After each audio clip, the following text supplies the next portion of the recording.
Donc, mon travail, c'est d'étudier les effets des drogues sur le cerveau pour pouvoir comprendre finalement ce qui se passe après une exposition longue, une consommation abusive, et après pouvoir anticiper les modifications exercées par ces drogues pour essayer d'en faire des cibles thérapeutiques après qu'on pourrait utiliser pour traiter les toxicomanes.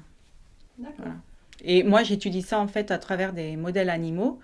Donc, je regarde en gros des animaux qui vont prendre des drogues, puisque les rats, puisque moi c'est mon modèle, les rats prennent toutes les drogues que les individus peuvent prendre par addiction. Donc c'est D'accord. Il y pour a ça quoi que... par exemple comme drogue? Alors ça peut être cocaïne, nicotine. Nicotine c'est pour le tabac, cocaïne, héroïne. Il est difficile de faire prendre volontairement du cannabis aux animaux, mais ça c'est des problèmes de pharmacocinétique, enfin de chimie. Mais en gros, oui, l'héroïne, tout ça, les animaux développent vraiment une prise volontaire et ça nous permet après d'aller étudier ce qui se passe au niveau du cerveau pour faire des extrapolations après pour comprendre ce qui se passe dans le cerveau des toxicomanes. Nous, ça reste fondamental. C'est la recherche qui permet aussi de comprendre finalement le fonctionnement physiologique du cerveau. Alors, on utilise la pathologie pour essayer de voir comment ça fonctionne quand on le pousse à l'extrême, pour après revenir sur le cerveau à l'état normal et essayer de mettre en évidence des nouvelles voies, des nouvelles régulations entre les circuits, le comportement, de savoir quelles sont les bases neurologiques qui vont finalement contrôler le comportement et puis mettre tout ça en lien, mais c'est très très fondamental. On n'a pas une application directe. Il D'accord. faut vraiment travailler en relation avec des pharmacologues, des gens qui ont des outils thérapeutiques D'accord. dans C'est les pas le mains pour cas. pouvoir... voilà. Alors une journée type, bah,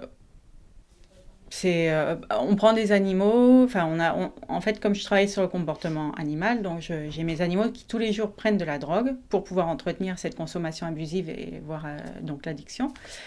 Et voilà, on prend les animaux, on les met dans des cages où ils vont pouvoir prendre volontairement de la drogue. Les animaux qui sont prêts pour faire une analyse de l'état du cerveau ou des fois on prélève aussi les cerveaux pour aller faire de l'imagerie, etc. Donc les animaux, quand ils sont prêts pour être étudiés au-delà du comportement, sont donc pris, le cerveau sont analysés soit par des méthodes physiologiques, soit par des méthodes d'imagerie.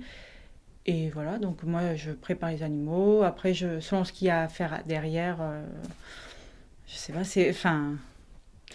nous c'est très comportemental. Donc ma partie expérimentale, c'est préparer l'animal à prendre de la drogue ou analyser son comportement, regarder sa prise de drogue, comprendre. Finalement aussi, on regarde les profils. En fait, on essaye de caractériser le profil des animaux, à savoir est-ce qu'il y a des animaux qui vont avoir des traits comportementaux particuliers qui les prédisposent à prendre la drogue ou est-ce qu'au contraire la drogue a modifié le comportement de façon à ce que ça donne toujours le même profil en fonction de la drogue qui a été prise, etc.